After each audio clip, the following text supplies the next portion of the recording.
ಮೊನ್ನೆ ಅಂದ್ರೆ ಅವ್ರು ಯಾವ ರೀತಿ ಪ್ರಚಾರ ತಗೋತಾರಂದ್ರೆ, ಉದಾಹರಣೆ ಮೊನ್ನೆ ವಂದೇ ಭಾರತ ಟ್ರೈನ್ ಓಡಿಸಿರೋ ಪ್ರತಿ ದಿವಸ ಅದನ್ನು ಮೋದಿ ಅವ್ರು ಮಾಡಿದ್ರು, ಅವ್ರು ದೊಡ್ಡ ದೊಡ್ಡ ಎಲ್ಲ ಮಾಡಿದ್ರು. ಅದ್ರ ವೇಗ ಇರೋದು 130 ಕಿಲೋಮೀಟರ್ ಅಷ್ಟೇ. ಅದ್ರ ಮುಂದಿದ್ದೆಲ್ಲ ಸ್ವಲ್ಪ ಆಕರಣೆ ಚೇಂಜ್ ಮಾಡಿದ್ದಾರೆ ಚೆನ್ನಾಗಿ ಕಾಣಲಿಕ್ಕೆ. ಸ್ಪೀಡ್ ಹೋಗೋದು 130. ಕಾಂಗ್ರೆಸ್ ಸರ್ಕಾರ 1960ರಲ್ಲಿ ಸುಮಾರು 60 ವರ್ಷಗಳಿಂದ ಆಗಿರ್ಬೋದು, 60 ಅಂದ್ರೆ ರಾಜಧಾನಿ ಎಕ್ಸ್ಪ್ರೆಸ್ ಓಡಿಸಿದ್ರು ಮುಂಬೈಯಿಂದ ಡೆಲ್ಲಿಗೆ. ಆವಾಗ ಸ್ಪೀಡ್ ಇತ್ತು 130. ಅದು 60 ವರ್ಷಗಳಿಂದ ಸ್ಪೀಡ್ ನಮ್ದು ಇಟ್ಟು 130 ಇತ್ತು. ಈಗೂ ಇವ್ರು ಓಡಿಸಿದ್ರು 130. ಅದ್ರ ಪ್ರಚಾರ ಎಷ್ಟದು? ಒಂದೇ ಮಾತ್ರ ಇನ್ನು 200 ಕಿಲೋಮೀಟರ್ ಓಡಿದೆ ಅಂದ್ರೆ ಓಕೆ, ಪ್ರಚಾರ ತಗೊಳ್ಳಿ. 200 ಇದ್ರೆ ಪ್ರಚಾರ ತಗೊಳ್ಳಿ, 300 ಓಡಿದ್ರೆ ಪ್ರಚಾರ ತಗೊಳ್ಳಿ. ಓಡೋದು ಇಟ್ಟು 130 ಅದು. ನಾವು 130 ಕಿಲೋಮೀಟರ್ ಸ್ಪೀಡ್ ಓಡಿಸಿದ್ದು 60.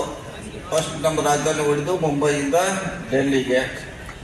ಅದನ್ನೇನು ಟಿವಿಯಾಗ ತೋರಿಸಿದ್ದು, ವಾಟ್ಸಪ್ದಾಗ ಬಂದದ್ದು. ಏನದು 130 ಸ್ಪೀಡ್ ಅಷ್ಟೇ ಇದೆ. ನಮ್ದು ಇಲ್ಲೇ ನಿಮ್ಮ ದಿವಸ ನಾವು 130 ಡೆಲ್ಲಿಗೆ ಹೋಗೋ ಟ್ರೈನೆಲ್ಲ 130 ಓಡ್ತಾವೆ. ಅದು ಈ ರೀತಿ ಅವರು ಪ್ರಚಾರಗಳನ್ನ ನೀರಿನಲ್ಲಿ ಮುಳುಗಿ ಪ್ರಚಾರ ತಗೊಳ್ಳೋದು. ನಮ್ಮಲ್ಲಿ ದಿವಸ ಭಾಳ ಹುಡುಗರು ಮುಳುಗ್ತಾವೆ, ದಿವಸ ಹೋಗ್ತಾವ. ವಾಟ್ಸಪ್ ಮಾಡ್ಕೊಳ್ಳೋದು ಮಾಡಿ ನೀರಾಗ ವಾಟ್ಸಪ್ ಒಂದು 5 ನಿಮಿಷ ಉಸಿರು ಹಿಡ್ಕೊಂಡು ಕೂತಿರ್ತಾರ, ಹಂಗೆ ಹಿಡಿತಾರ. ಸುಳ್ಳನ್ನ ತೋರಿಸಿ ಜನರನ್ನ ದಿಕ್ಕು ತಪ್ಪಿಸುವಂಥ ಕೆಲಸ ಭಾರತೀಯ ಜನತಾ ಪಕ್ಷ ಮಾಡಿದೆ. 10 ವರ್ಷ ಇದು ಬದಲಾವಣೆ ಕಾಲ. ಖಂಡಿತವಾಗಿ ಮಹೇಶ್ ತಮ್ಮಣ್ಣವರಿಗೆ 25,000 ಲೀಡನ್ನು ಕೊಟ್ಟಿದ್ರೆ ತಾವು.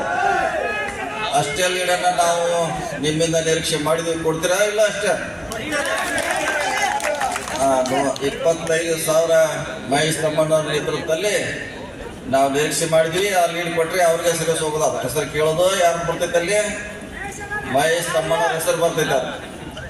ಅದಕ್ಕಾಗಿ ತಾವು ನಾಳಿಂದ ಮನೆಗೆ ಹೋಗಿ ಗ್ಯಾರಂಟಿ ಬಗ್ಗೆ, 10 ವರ್ಷಗಳ ಮೋದಿ ಸರ್ಕಾರದ ವೈಫಲ್ಯಗಳು, ಸಿದ್ದರಾಮಯ್ಯ ಸರ್ಕಾರದ ಸಾಧನೆಗಳು, 50 ವರ್ಷ ಕೇಂದ್ರದಲ್ಲಿ ನಮ್ಮ ಮಾಡಿರುವಂಥ ಸಾಧನೆಗಳು, ಇವನ್ನೆಲ್ಲ ತಾವು ಮನೆಗೆ ಹೋಗಿ ಹೇಳೋ ಮೂಲಕ ಪ್ರಿಯಾಂಕಾ ಅವರ ಗುರುತು ಹಸ್ತಕ್ಕೆ ತಾವು ಆಶೀರ್ವಾದ ಅಂತ ಹೇಳಿ ನಮ್ಮ ಮುಗಿಸೋ ನಮಸ್ಕಾರ. ಚಿಂಚಲಿಯಿಂದ ಬಿಡ್ತಾ ಇದ್ದೀವಿ. ಸೊ ಇದು ಮುಂದಿನ ಸಾರಿ ನಮ್ಗೆ ಗೊತ್ತಿರ್ಲಿಕ್ಕಿಲ್ಲ, ಈ ರೀತಿ ನಮ್ಗೆ ಕೃಷ್ಣಾದಿಗೆ ಬಿಡುವಂಥ ಸಂದರ್ಭ ಬರ್ತೈತೆ. ನಮ್ಮ ಮುಂದಿನ ಸಾರಿ ಯಾರು ಬಂದರೆ 2 TMCಯನ್ನು ನಾವು ಮುಂದಿನ ಸಾರಿದ ರಿಸರ್ವ್ ಮಾಡಿ ಇಡ್ತೀವಿ ನಾವು ಬೆಳಕಲ್ ಡ್ಯಾಮ್ದಲ್ಲಿ. ಅದಕ್ಕೆ ಕೃಷ್ಣಾದಿಗೆ ಬಿಡ್ತೀವಿ. ಸರ್ವಾಗಿ ಮುಖ್ಯವಾಗಿರುವಂಥ ನೀರಿದ್ರೆ ನಮ್ಮ ಬದುಕು. ಸೊ ಇದ್ರ ಬಗ್ಗೆ ಯಾವಾಗ ಕೂಡ ಒಮ್ಮೆ ಕೂಡ ಚಿಂತನೆ ಮಾಡಿಲ್ಲ. ಸೊ ನಾವು ಸದಾ ರೈತರ ಚಿಂತನೆಯಲ್ಲಿ ಶಿಕ್ಷಣ ಬಗ್ಗೆ ಹಲವಾರು ನಿಮ್ಮ ಪರವಾಗಿರುವಂಥ ಯೋಜನೆ ಬಗ್ಗೆ ಚಿಂತನೆ ಮಾಡ್ತಾ ಇರ್ತೀವಿ. ಸಿದ್ದರಾಮಯ್ಯ ಅವರು 13ರಲ್ಲಿ ಮುಖ್ಯಮಂತ್ರಿ ಆಗಿದ್ದಾಗ ಕೆರೆ ತುಂಬ ಯೋಜನೆಯನ್ನು ಪ್ರಾರಂಭ ಮಾಡಿದರು. ತಮಗೆಲ್ಲ ಗೊತ್ತಿದೆ, ಇಡೀ ರಾಜ್ಯದ ತುಂಬ ಕೆರೆ ತುಂಬುವಂಥ ಯೋಜನೆ ಪ್ರಾರಂಭ ಆಗಿದೆ. ಜೊತೆಗೆ ಕೃಷಿ ಹೊಂಡಗಳು HK ಪಾಟೀಲ್ ಅವರ RDP ಮಂತ್ರಿ ಇದ್ದಾಗ ಇಡೀ ಎಲ್ಲರ ಒಂದಲ್ಲಿ ಕೃಷಿ ಹೊಂಡ ಮಾಡುವಂಥ ಒಂದು ಬಹಳ ದೊಡ್ಡ ಯೋಜನೆ ಪ್ರಾರಂಭ ಆಗಿದೆ. ವಸತಿ ಶಾಲೆಗಳನ್ನ ಸಮಾಜ ಕಲ್ಯಾಣ ಇಲಾಖೆಯಿಂದ ಕಟ್ಟುವಂಥ 13ರಲ್ಲಿ ಪ್ರಾರಂಭ ಆಗಿದೆ. ಅದು ಮಧ್ಯ 4 ವರ್ಷ BJP ಸರ್ಕಾರದಾಗ ಎಲ್ಲ ಸ್ಥಗಿತಗೊಂಡಿದೆ ಆ ಸ್ಕೀಮ್ಗಳು. ಮತ್ತೆ ಆ ಕಾರ್ಯಕ್ರಮವನ್ನ ಸಿದ್ದರಾಮಯ್ಯ ಸರ್ಕಾರದಲ್ಲಿ 23 ಸರ್ಕಾರ ಮತ್ತೆ ಪ್ರಾರಂಭ ಮಾಡಿದೆ. ಸೊ ಇದರ ಅರ್ಥ ನಮ್ಮ ಸರ್ಕಾರ ಜನಪರ ಸರ್ಕಾರ, ರೈತರ ಬಗ್ಗೆ ನಮ್ಮ ಸರ್ಕಾರದ ಕಾಳಜಿ, ವಿದ್ಯಾರ್ಥಿಗಳ ಬಗ್ಗೆ ಕಾಳಜಿ, ದಲಿತರ ಬಗ್ಗೆ ಕಾಳಜಿ ಹೊಂದಿರುವಂಥ ಏಕೈಕ ಪಕ್ಷ ಅದು ಕಾಂಗ್ರೆಸ್ ಪಕ್ಷ. ಅದಕ್ಕಾಗಿ ತಾವೆಲ್ಲ ಆಶೀರ್ವಾದ ಮಾಡಬೇಕಂತ ನಾನು ಕೂಡ ವಿನಂತಿ ಮಾಡ್ಕೊಳ್ತಾ, ವಿಶೇಷವಾಗಿ ಗ್ಯಾರಂಟಿ ಬಗ್ಗೆ ಎಲ್ಲರೂ ಹೇಳಿದ್ದಾರೆ. ಶಾಸಕರು ಹೇಳಿದ್ದಾರೆ, ಘಾಟ್ಗೆ ಅವರು ಹೇಳಿದ್ದಾರೆ, ಲಕ್ಷ್ಮಣ ಸವದಿ ಅವರು ಹೇಳಿದ್ದಾರೆ.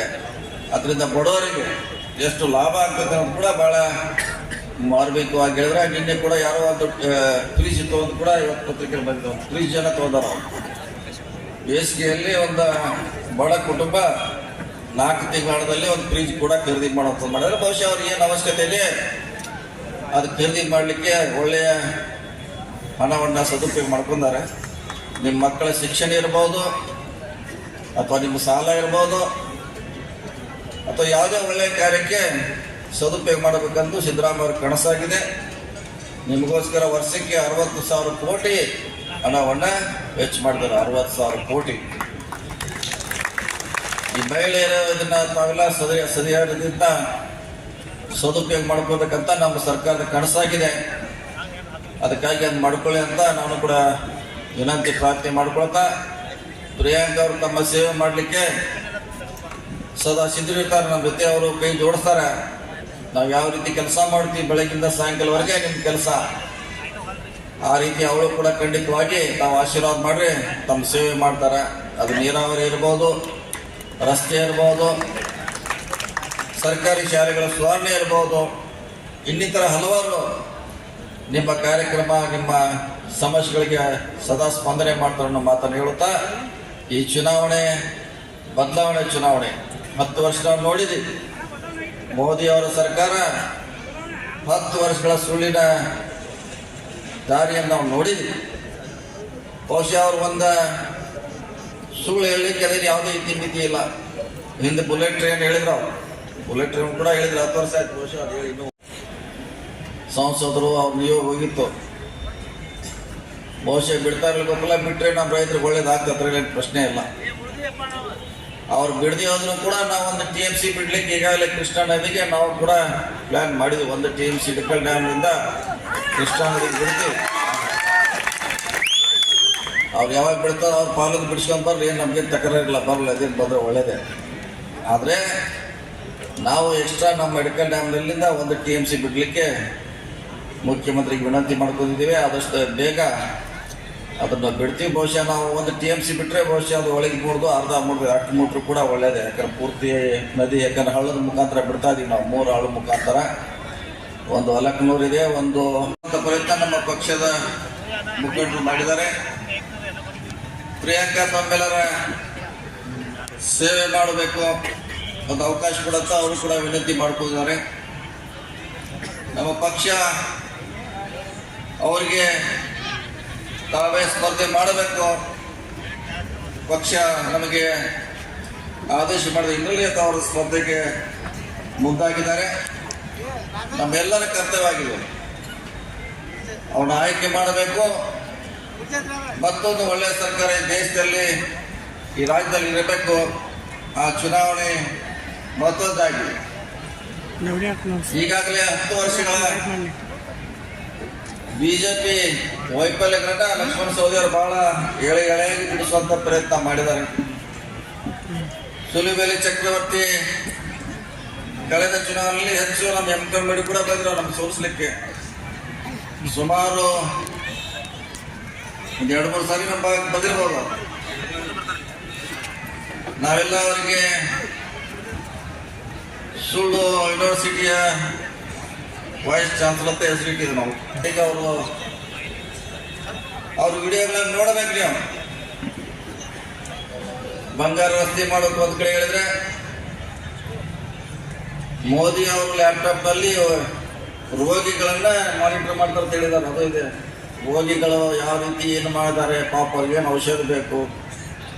ಮೋದಿ ಅವರು ಡೆಲ್ಲಿಯಲ್ಲೇ ಕುಂತ ಒಂದು ಲ್ಯಾಪ್ಟಾಪ್ನಿಂದ ಬಹುಶಃ 140 ಕೋಟಿ ಜನರೆಲ್ಲ ನೋಡ್ತಾರೆ. ಅವರು ಸುಮಾರು ಸುಳ್ಳು ಒಬ್ಬರೇ ಅಲ್ಲ, ಆ ಪಕ್ಷದಲ್ಲಿ ಇರೋರು, ಅವ್ರ ಸಂಘಟನೆಯಲ್ಲಿ ಇರೋರು, ಅವ್ರು ಹೇಳಿದ ಸುಳ್ಳನ್ನು, ಒಂದು ಸುಳ್ಳನ್ನು 100 ಸಾರಿ ಹೇಳಿ ಅದನ್ನು ನಿಜ ಮಾಡುವಂಥ ಕಲೆ ಅವರಲ್ಲಿ ಇದೆ. ಈಗ 10 ವರ್ಷ ಹೇಳಿದಾರೆ ಸಾಕಿಲ್ಲ. ಎಥನಾಲ್ ಬಗ್ಗೆ ಹೇಳಿದ್ರು ಅವರು 60 ರೂಪಾಯಿಗೆ ತೆಗೆದುಕೊಳ್ತಾರೆ, 100 ರೂಪಾಯಿಗೆ ಮಾರ್ತಾರೆ. ಅವ್ರದ್ದೇನು ಕೆಲಸ ಇಲ್ಲ. 40 ರೂಪಾಯಿ ಅವ್ರು ಉಳಿದಿದ್ದು, 1 ಲೀಟ್ರಿಗೆ ಎಷ್ಟು 40 ರೂಪಾಯಿ ನೇರವಾಗಿ ಕೇಂದ್ರ ಸರ್ಕಾರಕ್ಕೆ. ಅದು 10 ರೂಪಾಯಿ ಅವ್ರಿಗೆ ಇಟ್ಕೊಂಡು ಇನ್ನು 30 ರೂಪಾಯಿ ಕೊಟ್ಟರು ಕೂಡ ಇನ್ನೂ 1000 ಹೆಚ್ಚು ಪ್ರತಿ ಟನ್ನಿಗೆ ರೈತರಿಗೆ ಕೊಡಬಹುದು. ಅಂತ ಹಲವಾರು ಯೋಜನೆಗಳಿದೆ. ದುಪ್ಪಟ್ಟು ಮಾಡೋದು ಅಂತ ಹೇಳಿದ್ರು. DAP ನಮ್ಮ ಮನಮೋಹನ್ ಸಿಂಗ್ ಇದ್ದಾಗ 700-800 ಈಗ 1800 ಆಗಿದೆ. 1800 ದುಪ್ಪಟ್ಟು ಆಗಿದೆ. ರೈತರ ಗೊಬ್ಬರ ಬೆಲೆ ದುಪ್ಪಟ್ಟಾಗಿದೆ ಹೊರತಾಗಿ ಅವರು ಮಾರುವಂತ ಬೆಳೆಗಳು ಅದು ದುಪ್ಪಟ್ಟಾಗಿಲ್ಲ. ಸೊ ಹೀಗಾಗಿ ಈ ಚುನಾವಣೆ ಸುಳ್ಳು ಮತ್ತು ನಿಜ ಮಧ್ಯ ಇದೊಂದು ಚುನಾವಣೆ. ಪ್ರಿಯಾಂಕಾ ಅವ್ರನ್ನ ಗೆಲ್ಲಿಸುವ ಮೂಲಕ ಒಂದು ಇತಿಹಾಸವನ್ನು ನಿರ್ಮಾಣ ಮಾಡಬೇಕು. ಜೊತೆಗೆ ಸೇವೆ ಮಾಡೋರನ್ನ ಆಯ್ಕೆ ಮಾಡಬೇಕಾಗಿದೆ. ನಮ್ಮ ಸಂಸದರು, ನಮ್ಮ ಶಾಸಕರು ಯಾವ ರೀತಿ ಇರ್ಬೇಕಂದ್ರೆ ಸೇವೆ ಮಾಡೋರು. ಅಧಿಕಾರ ಅಂದ್ರೆ ಸೇವೆ, ಸುಮ್ಮನೆ 5 ವರ್ಷಕ್ಕೊಂದು ಸರಿ ಕೊಡೋದಲ್ಲ. ಇವತ್ತಿನ ಸಂಸದರು ಯಾರು ನೋಡಿದ್ರ? ಆರೋಗ್ಯದಲ್ಲಿ ನೋಡಿದ್ರೆ ಅಣ್ಣ ಸರ್ ಜೊಲ್ಲೆ ಅವ್ರನ್ನ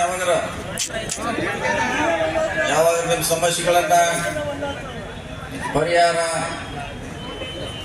ನೀರಿನ ಸಮಸ್ಯೆ ಬಂದಾಗ, ಕರೆಂಟಿನ ಸಮಸ್ಯೆ ಬಂದಾಗ ಬಹುಶಃ ಬಂದಿಲ್ಲ. ಈಗೂ ಕೂಡ ಬರ್ಲಿಕ್ಕೆಲ್ಲ ತಯಾರಿ ಮಾಡಿದ್ರು ಅವ್ರು. ಇನ್ನೇನು ಮೋದಿ ಗಾಳಿ ಬೀಸ್ತೈತೆ, ನಾ ಗಾಳಿಯಲ್ಲಿ ಡೆಲ್ಲಿಗೆ ಹೋಗಿ ಕೂಡ್ತು ಅಂತ ಚಿಂತನೆ ಮಾಡಿಲ್ಲ ಅವ್ರು. ಈ ಗಾಳಿ ಮೋದಿ ಅವ್ರದಿಲ್ಲ, ಇಲ್ಲಿ ಸಿದ್ದರಾಮಯ್ಯ ಗಾಳಿ ಕರ್ನಾಟಕದಲ್ಲಿ ಬೀಸ್ತಾ ಇದೆ. ಸಿದ್ದರಾಮಯ್ಯ ಗಾಳಿ ಇದೆ. ಅವ್ರ 5 ವರ್ಷ ಯಾಕೆ ಬಂದಿಲ್ಲ ಅಂದ್ರೆ ಮೋದಿ ಹೆಸರ ಮೇಲೆ ನಾ ಗೆಲ್ತೀನಿ, ನಾ ಕೆಲಸ ಮಾಡಿದ್ರು ಅಷ್ಟೇ, ಜನರ ಸುಖ ಕಷ್ಟ ನೋಡಿದ್ರು ಅಷ್ಟೇ ಅನ್ನೋ ಭಾವನೆಯಲ್ಲಿ ಇದ್ರು. ಆದರೆ ಕಳೆದ 10 ತಿಂಗಳಿಂದ ಸಿದ್ದರಾಮಯ್ಯ ಗಾಳಿ ಕರ್ನಾಟಕದಲ್ಲಿ 100 ಕಿಲೋಮೀಟರ್ ವೇಗದಲ್ಲಿ ಬೀಸ್ತಾ ಇದೆ. 100 ಕಿಲೋಮೀಟರ್ ವೇಗದಲ್ಲಿ ಇವತ್ತು ಗಾಳಿ ಬೀಸ್ತಾ ಇದೆ. ಸೊ ಹಾಗಾಗಿ ಅವರು ಪಕ್ಷದ ನಾಯಕರು ಅವ್ರ ಜೊತೆ ಇಲ್ಲ, ಕಾರ್ಯಕರ್ತರು ಇಲ್ಲ, ಮತದಾರರು ಕೂಡ ಇಲ್ಲ. ಬಹಳ ಕಷ್ಟದ ಪರಿಸ್ಥಿತಿಯಲ್ಲಿ ಇವರು ಇದ್ದಾರೆ ಸಂಸದರು. ಸೊ ಮತ್ತೊಮ್ಮೆ ಅವ್ರಿಗೆ ಅವಕಾಶ ಕೊಡೋದು ಬೇಡ. ನಾವೆಲ್ಲ ನಿಮ್ಮಿಂದ ದೂರ ಇದ್ರು ಕೂಡ ನಿಮ್ಮ ಬಗ್ಗೆ, ನೀರಾವರಿ ಬಗ್ಗೆ ಹಲವಾರು ಚಿಂತನೆಗಳನ್ನ 30 ವರ್ಷಗಳಿಂದ ಮಾಡ್ತಾ ಇದೀವಿ. ಇವತ್ತಲ್ಲ ಚುನಾವಣೆ ಬಂದಿದೆ ಅಂತ. ಸೊ ಹೇಳಿದ್ರು ಲಕ್ಷ್ಮಣ ಸವದಿ ಅವ್ರು ಹೇಳಿದ್ರು, ಅವ್ರು ಮಹಾರಾಷ್ಟ್ರಕ್ಕೆ ಹೋಗಿ 15